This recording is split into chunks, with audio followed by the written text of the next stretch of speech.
తెలంగాణలో మున్సిపల్ రావడంతో ఎన్నికల వేడి మరోసారి మొదలైనట్లుగా తెలుస్తా ఉంది.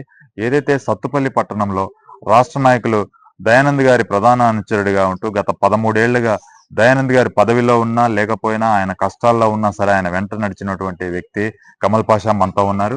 ఏదైతే ఇక్కడ సత్తుపల్లి ఎమ్మెల్యేగా రాగమయ్య గారు గెలవడంతో ఆయన కీలక పాత్ర కూడా పోషించినట్లుగా తెలుస్తోంది. ఈ నేపథ్యంలో ఆయన సత్తుపల్లి మున్సిపాలిటీలో చైర్మన్ పదవి కోసం ఎన్నో ఆశలు పెట్టుకున్నట్లుగా తెలుస్తోంది. ఈ నేపథ్యంలో ఆయన మనతో ఉన్నారు. పూర్తి విషయాలు అడిగి తెలుసుకునే ప్రయత్నం చేద్దాం. సార్ నమస్తే అండి. నమస్తే. పాపులర్ టీవీ ప్రేక్షకులందరికీ నమస్కారాలు. ఎన్నేళ్లుగానో సత్తుపల్లికి చైర్మన్ కావాలనే కళ ఇప్పుడు రిజర్వేషన్ తో అది మీకు ఏమనిపిస్తుంది సార్? మహిళకి రిజర్వేషన్ అయింది, దాన్ని బట్టి మీకు ఏమనిపిస్తుంది? వాస్తవంగా ఇప్పుడు మున్సిపల్ చైర్మన్ రిజర్వేషన్ జనరల్ మహిళ వచ్చింది.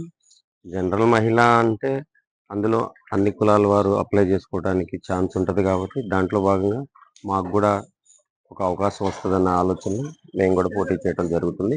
అంతేవిధంగా అలా కాకుండా డాక్టర్ గారు చెప్పిన సిద్ధాంతం ప్రకారం పార్టీకి అందరు కష్టపడి పనిచేయాలి కాబట్టి దాని ప్రకారం మేము పోటీ చేస్తున్నాం. అంటే ఇప్పుడు ఇది చైర్మన్ పదవి జనరల్ మహిళకు కేటాయించడం జరిగింది.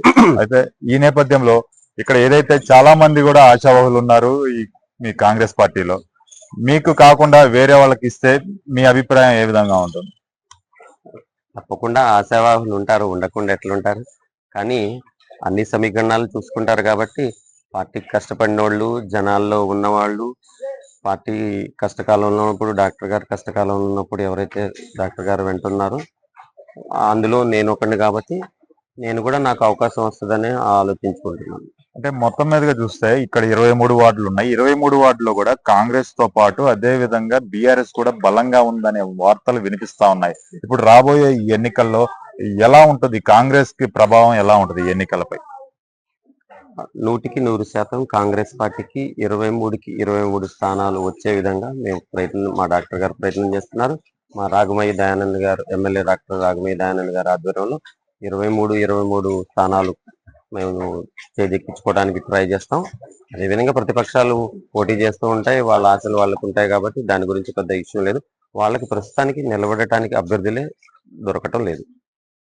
అయితే గత ఎన్నికలు చూసుకున్నట్లయితే పంచాయతీ ఎన్నికలు నియోజకవర్గ వ్యాప్తంగా కొంతమేర బీఆర్ఎస్ ప్రభావం కనిపించిందని చెప్తా ఉన్నారు. ఈ రాబోయే ఎన్నికల్లో అన్ని మున్సిపాలిటీలు కూడా మేమే కైవసం చేసుకుంటాం అనే మాట బీఆర్ఎస్ నుంచి వినిపిస్తా ఉంది. దానిపై మీరు ఏ విధంగా చెప్తారు? గతంలో జరిగిన స్థానిక సంస్థల ఎన్నికల్లో కొన్ని తప్పిదాలు జరిగినాయి. దాంట్లో భాగంగా మా నాయకులు కూడా కొంతమంది అవతల వ్యక్తులకు మద్దతు ఇవ్వడం జరిగింది. దాంట్లో భాగంగా కొన్ని స్థానాలు పోగొట్టుకోవడం జరిగింది. అయినా కానీ మెజార్టీ స్థానాలు కాంగ్రెస్ పార్టీకే వచ్చినాయి. ఇక నుండి కూడా అలాంటి ప్రాబ్లం రాకుండా, అలాంటి సమస్య రాకుండా మా నాయకులు అందరినీ కలుపుకొని మాట్లాడుకొని అందరూ సమిష్టిగా ప్రయత్నం చేసి అన్ని స్థానాలు గెలుచుకునే విధంగా మేము ప్రయత్నం చేస్తున్నాము డాక్టర్ గారి ఆధ్వర్యంలో. అంటే ఎవరికైనా సరే పదవి చేయాలని చెప్పి ఉంటది. దాదాపుగా ప్రతి చోట కూడా 3-4 అభ్యర్థులు ఒకే సీటు కోసం పోటీ పడుతున్న పరిస్థితి అయితే ఉంది. దాన్ని ఏ విధంగా డాక్టర్ గారు, దయానంద్ గారు కావచ్చు, ఎమ్మెల్యే గారు కావచ్చు, దాన్ని ఏ విధంగా పరిశీలిస్తున్నారు? ముఖ్యంగా వాస్తవంగా అధికార పార్టీ అనేసరికి 4-5 అభ్యర్థులు ఉండటం సహజం. దాంట్లో భాగంగా మా డాక్టర్ గారు కానీ, మా డాక్టర్ గారి దగ్గర ఉన్న సభ్యులు కానీ ఒక కమిటీగా ఏర్పడి దాంట్లో అభ్యర్థుల యొక్క బలాబలాలు, వారి యొక్క సామర్థ్యం, వాళ్ళ ప్రజల్లో ఉండే సామర్థ్యాన్ని బట్టి ఒక సమిష్టిగా ఎంక్వైరీ చేసి ఎవరైతే గెలవగలిగే అభ్యర్థులు ఉన్నారో అలాంటి వ్యక్తులకే, పక్కాగా జనాల్లో ఉండే వ్యక్తులకే టికెట్లు కేటాయించే విధంగా ప్రణాళిక రూపొందిస్తున్నారు కాబట్టి తప్పకుండా మేము 23కి 23 స్థానాలు గెలుస్తామనే నమ్మకం మాలో ఉంది. ఫైనల్ గా ఒక క్వశ్చన్ సార్, ఏదైతే మీ కష్టాన్ని గుర్తించి కావచ్చు, మీరు ఆయన అనుచరుడిగా ఉండటంతో పాటు నిత్యం ప్రజల్లో ఉంటూ మీరు ప్రతి సమస్యను పరిష్కారం చేసే విధంగా పనిచేస్తున్నారని తెలుస్తా ఉంది. ఈ నేపథ్యంలో మిమ్మల్ని గుర్తించి ఎమ్మెల్యే గారు మీకే చైర్మన్ పదవి కేటాయిస్తే మీ ప్రణాళిక ఏ విధంగా ఉంటుంది? అభివృద్ధిపై మీ ప్రణాళిక ఏ విధంగా ఉంటుంది? ముఖ్యంగా ఇక్కడ నేను చెప్పేది ఏంటంటే, ఈ రోజు డాక్టర్ గారు పదవిలో ఉన్నారని చెప్పేసి నేను ఆయన వెంట నడవటం లేదు. డాక్టర్ గారు పదవిలో లేనప్పుడు, ఆయన కష్టాల్లో ఉన్నప్పుడు కూడా నేను ఆయన వెంట నడుస్తూనే ఉన్నాను. అదేవిధంగా డాక్టర్ గారు కానీ, ప్రస్తుతం ఎమ్మెల్యే గారు రాఘమయ్య దయానంద్ గారు కానీ కాంగ్రెస్ పార్టీలో జాయిన్ అయిన తర్వాత టికెట్ వచ్చేంత వరకు కూడా ఎవ్వరు కూడా ప్రచారంలో వారి వెంట తిరగలేదు. వారి వెంట తిరిగిన చిన్న చిన్న మాలాంటి కార్యకర్తలే తిరిగారు. అప్పుడు ఎమ్మెల్యే గారు పడిన బాధ, అవమానాలు, కష్టం మాకు తెలుసు. మేడం గారికి కూడా తెలుసు. కానీ మేడం ప్రజల్ని నమ్ముకున్నారు, కష్టాన్ని నమ్ముకున్నారు. సో వారికి విజయం వరించింది, ఎమ్మెల్యేగా గెలిచారు. సో అదే విధంగా వారి సిద్ధాంతమే మా సిద్ధాంతం. ప్రజల్లో ఉండటం మా కర్తవ్యం, ప్రజల కష్టాల్లో ఉండటం మా నేపథ్యం. వారి వెంట నడుచుకుంటూ వారి భాగంగానే పనిచేసుకుంటూ పోతూ అన్ని వార్డులలో ఉన్న డ్రైనేజీ, మంచినీటి సమస్యలతో పాటు ఇంకా మరి ఏ సమస్యలైనా, ఇంటి సమస్యలు కానివ్వండి, కరెంటు సమస్యలు కానివ్వండి, ఏ సమస్యలైనా దగ్గరుండి పరీక్షించే భాగంలో ముందుంటామని చెప్పి మా వార్డు కౌన్సిలర్లు అందరి తరఫున తెలియజేస్తున్నాను. మీరు ఏదైతే సత్తుపల్లి మున్సిపాలిటీ బరిలో ఒక కౌన్సిలర్ గా కావచ్చు, లేదంటే చైర్మన్ పదవి కోసం మీరు పోటీ పడతా ఉండొచ్చు.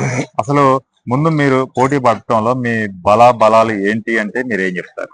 ముఖ్యంగా నేను చెప్పేది ఏంటంటే 2014లో డాక్టర్ దయానంద్ గారు, ప్రస్తుత మంత్రివర్యుడు పొంగులేటి శ్రీనివాసరెడ్డి గారు ఆదేశిస్తే అప్పుడు టీడీపీ బలంగా ఉన్న రోజుల్లో నేను ఒక మున్సిపల్ చైర్మన్ అభ్యర్థి మీద నా భార్యను నిలబెట్టి నేను గెలిపించుకోవడం జరిగింది.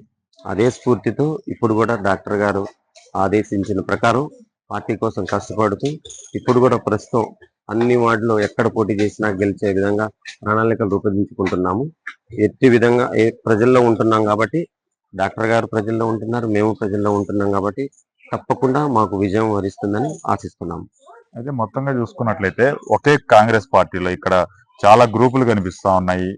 ఎమ్మెల్యే గారి గ్రూప్ కావచ్చు, పొంగులేటి గారి గ్రూప్ కావచ్చు, తుమ్మల గారి గ్రూప్, ఇట్లా విజయబాబు గారి గ్రూప్ అని చాలా గ్రూపులు ఉన్నాయి. ఇవన్నీ కలిసి సఖ్యతగా ఈ మున్సిపాలిటీ ఎన్నికల్లో పనిచేసే అవకాశం ఉందా? ఒకటి ఏంటంటే, ఒకే కుటుంబంలో అన్నదమ్ముల మధ్య భేదాభిప్రాయాలు ఉంటాయి. అదేవిధంగా కాంగ్రెస్ పార్టీ పెద్ద పార్టీ కాబట్టి తప్పకుండా భేదాభిప్రాయాలు ఉండటం సహజం. కానీ వాటన్నిటిని అధిగమించి మా ఎమ్మెల్యే గారు డాక్టర్ రాఘవయ్య దయానంద్ గారు అందరినీ సఖ్యతతో కలుపుకొని సమన్వయంగా సమిష్టిగా కలుపుకుంటూ పనిచేసి 23కి 23 స్థానాలు గెలిచే విధంగా మా ప్రణాళిక తయారు చేసుకుంటున్నాము. తప్పకుండా గెలుస్తామని ఆశిస్తున్నాం. చూడొచ్చు, ఏదైతే సత్తుపల్లి మున్సిపాలిటీ పరిధిలో 23 వార్డుల్లో కూడా రాబోయే రోజుల్లో మరికొద్ది రోజుల్లోనే ఎలక్షన్ జరగనున్న నేపథ్యంలో కాంగ్రెస్ జెండాను సత్తుపల్లి మున్సిపాలిటీపై ఎగరేస్తామని చెప్పి ఇక్కడ కాంగ్రెస్ నాయకులు కమల్ పాషా గారు చెప్తా ఉన్నారు.